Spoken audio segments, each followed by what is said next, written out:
ድህረ አብይ አህመድ ኢትዮጵያ ሊኖራት የሚገባውን ሁሉን አቀፍ መከላከያ ተቋም መሰረት ያደረገ በጣም አስደናቂ የተለያዩ ስልጠናዎች እየተካሄዱ ነው ያሉት ፕሮፌሽናል በሆነ መንገድ አጠፋነው እንደዚህ ያደረግናቸው ይሄንን አረግናቸው ወደዚህ ሸኘናቸው ወዘተረፈ የሚለው የአገዛዙ ፕሮፓጋንዳ ምንም ጊዜ አልፈጀበትም በመታው ደረጃ ውልቅልቁ ለመጥፋት ማለት ነው ይሄ ነው የሚባል ትርጉም ያለው ጊዜ አልፈጀም በትንትኑ ነው የወጣው የፕሮፓጋንዳቸው ማዕቀፍ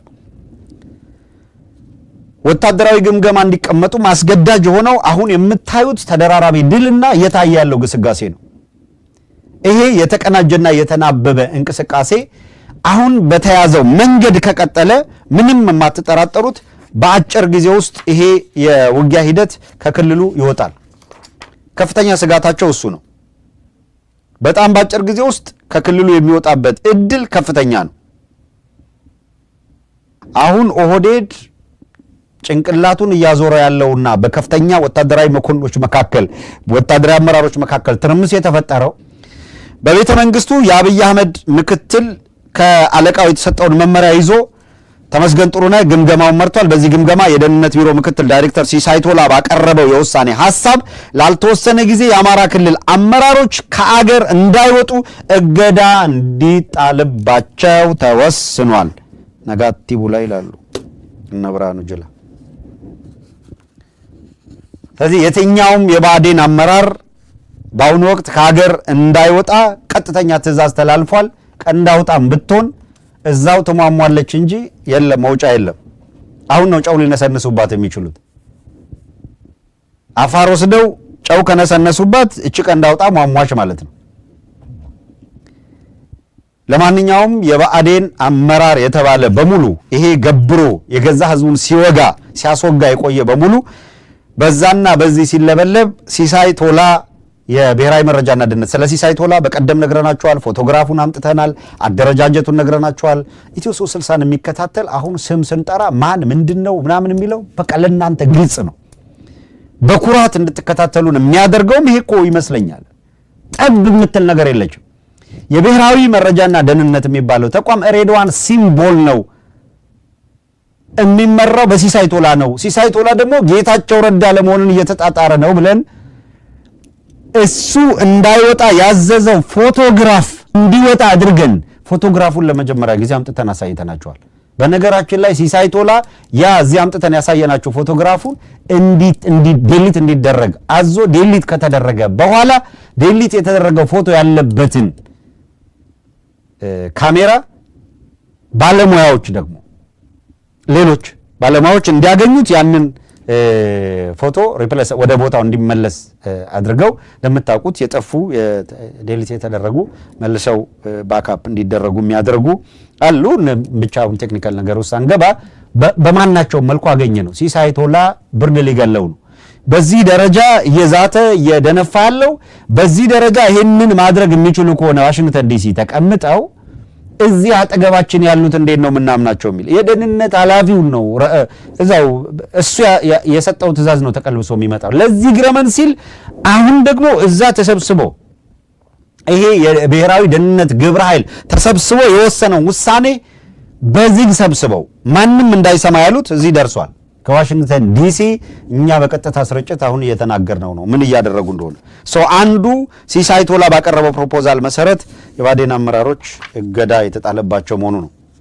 ሌላው የፋኖ ኃይሎች ተከታታይና ፈጣን ማጥቃት ባገዛዙ ዘንድ የፈጠረው ፍርሃት ወደ እርስ በርስ መጠራጠር ውስጥ እንዲገቡ ማድረጉ ነው በዝርዝር መለስበታለሁ በውሳኔ ሐሳቡ መሰረት የባዴን የብልጽግና ባለስልጣናት ከሀገር እንዳይወጡ መታገዳቸውን አሁን እንደተጠቀስንላችሁ ያረጋገጥነው ጉዳይ ነው ከዚያም ይሄ እንዳለ ሆኖ በብልጽግና አገዛዝ ላይ የሚደርሰው ወታደራዊ ኪሳራና ዲፕሎማሲያዊ ውድቀት በአዲስ አበባ የተቀመጡ ዲፕሎማቶች ሁኔታውን እየገመገሙ እንደሆነ የመረጃ ምንጮቻችን ጠቁሟል በዚህ ግምገማ መሰረት ምናልባትም ጦርነቱ ወደ መሃል አዲስ አበባ አሁን በጀመረው ፍጥነት የሚገሰግስ ከሆነ ዲፕሎማቶች ወደ ምንድነው ሊያደርጉ የሚችሉት የሚለው ነው የተነሳ ያለው ጫና ያሰድራሉ ወይስ ምንድነው የሚያደርገው የሚለው አብዛኛዎቹ የሁኔታ ትንታኔ የሚሰሩ በጉዳዩ ላይ ያማከርናቸው አካላት ሃይ ፕሮባብሊ እንደዚህ አይነቱ ሁኔታ እየገፋ ሲሄድና አገዛዙ መውደቁ አይቀሬ ሲሆን ብዙ ጊዜ የተለመደው ዲፕሎማቶች ለጊዜው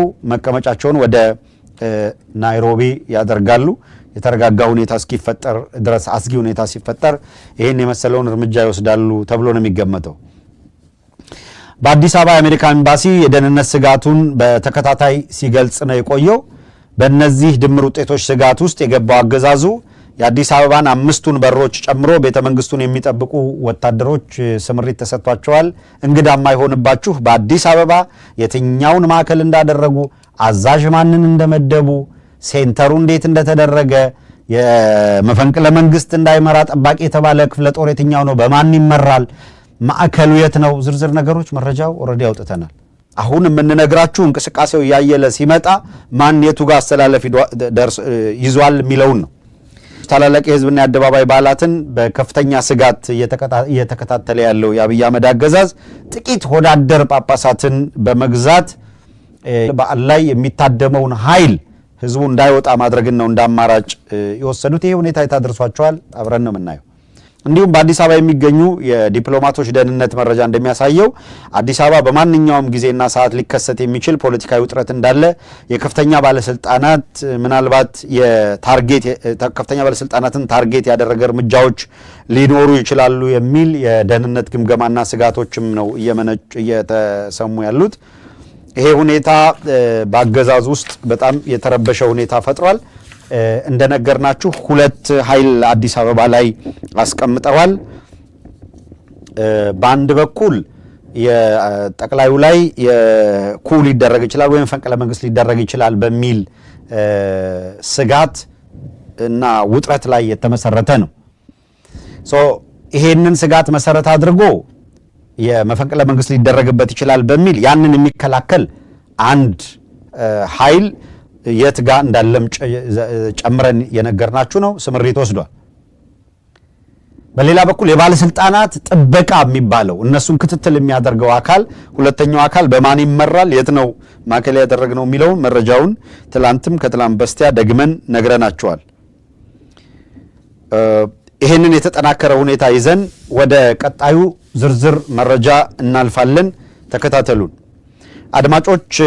አሁን የምናቀርብላችሁ ዝርዝር መረጃ የአገዛዙ ኃይል በተለይ አሁን እየገጠመ ባለው ሁኔታ አማራ ክልል ላይ የሚደረገውን ትግል ለመቀልበስ በተለይ የተወሰኑ ሆዳደር ባለሀብቶችን ተጠቅሞ ምን አይነት እንቅስቃሴዎች እያደረገ እንደሚያሳይ ግልጽ መረጃዎችን ነው። ከግምገማ ተነስተው የሰጡት አቅጣጫ ምን እንከተል የሚለውን እንቅስቃሴ በደንብ ስለሚያጋልጥ ይሄ በጣም እጅግ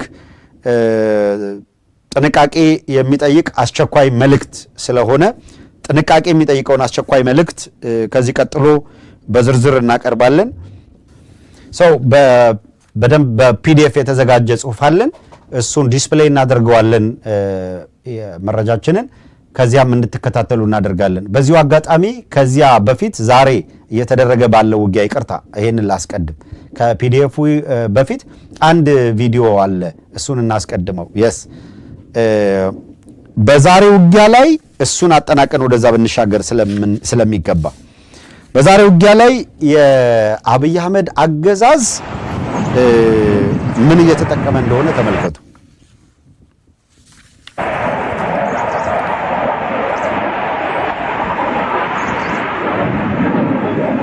የጨነቀለት የሚባለው እንደዚህ ነው።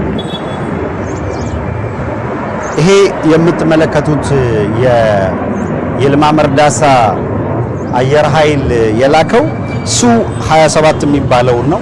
ሱ-27 አቅሙ ነው፣ ካፓሲቲው በ30 ደቂቃ ውስጥ አስመራ ደርሶ መመለስ የሚችል አጥቅቶ መመለስ ይችላል በ30 ደቂቃ ውስጥ። ያ ማለት በራዳር የሚጠብቁ ሀገራት ገና ሲነሳ መረጃ ካላቸው ሲደርስ ያነጋግሩታል በሚያውቁት ቋንቋ።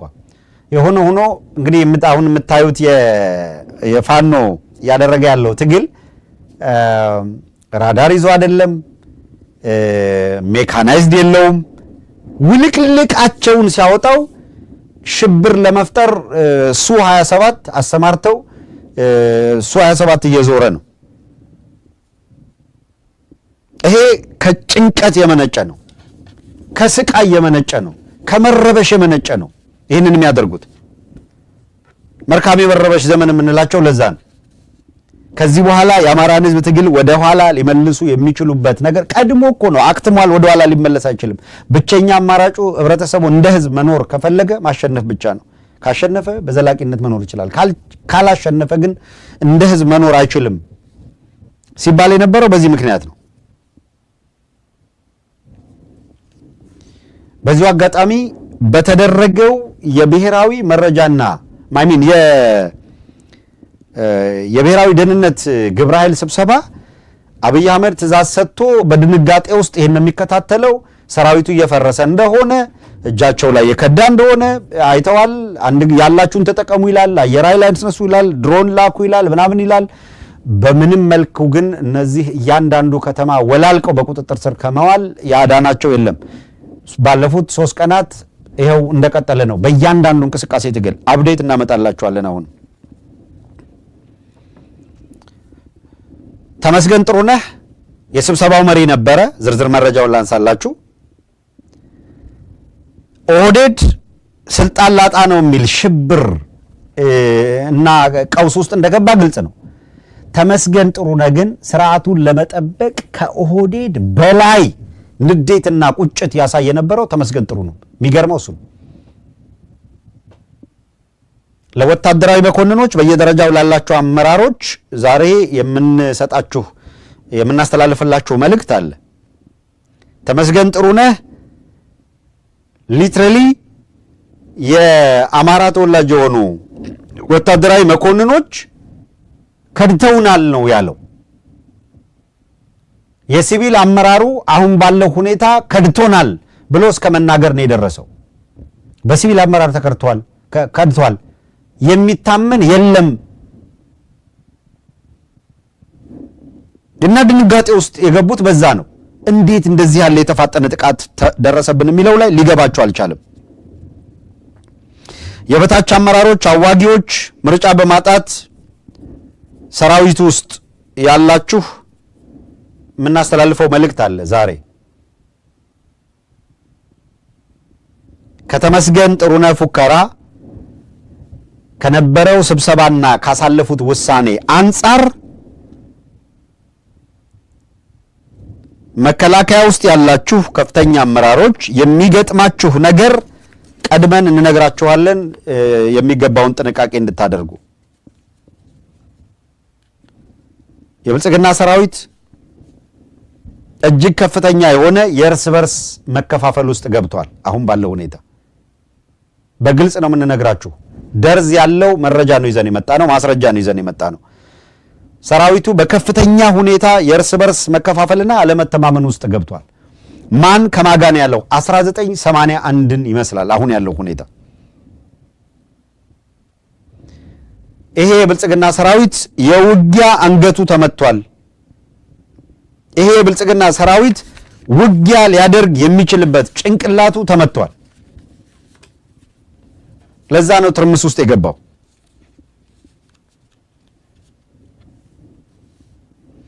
በዚህ ወቅት አክቲቭሊ እየተዋጋ ያለው ሊጠቀስ የሚችለው የሰሜን ምስራቅ እዝ የሚባለው ጀነራል አሰፋ ቸኮል የሚመራው።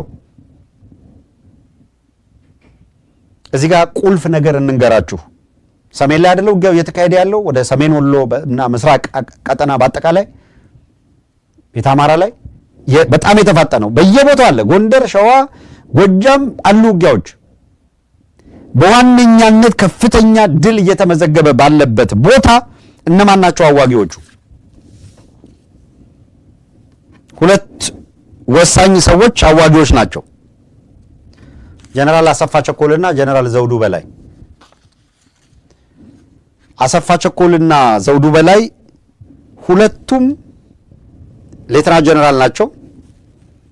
ሌተናል ጀነራል አሰፋ ቸኮል ሰሜን ምስራቅ እዝን ይመራል። ማዕከላዊ እዝ ዳሎል የሚባለውን ደግሞ ሌተናል ጀነራል ዘውዱ በላይ ይመራሉ። ሁለቱ በዛ ቀጠና የተመደቡት በቀደም በዝርዝር አንስተንላቸዋል። እዛ የተመደቡት የዚህ አካባቢ ተወላጆች ናቸው እና የታሰበው ኦህዴድ ያሰበው የአካባቢው ተወላጆች ናቸው። ከፍተኛ ወታደራዊ ልምድ አላቸው። መልክዓ ምድሩን ያውቁታል። የአካባቢው ተወላጆች ስለሆኑ ደግሞ ማህበረሰቡ የኔ ናቸው ብሎ ያምናል። ስለዚህ በዚያ ቀጠና የሚደረገውን ውጊያ እሾክን በእሾህ አርገው እዚያው ላይ እነ ጀነራል ዘውዱ በላይ እንዲያጠቁና ውጤት እንዲያመጡ ነው የተፈለገው።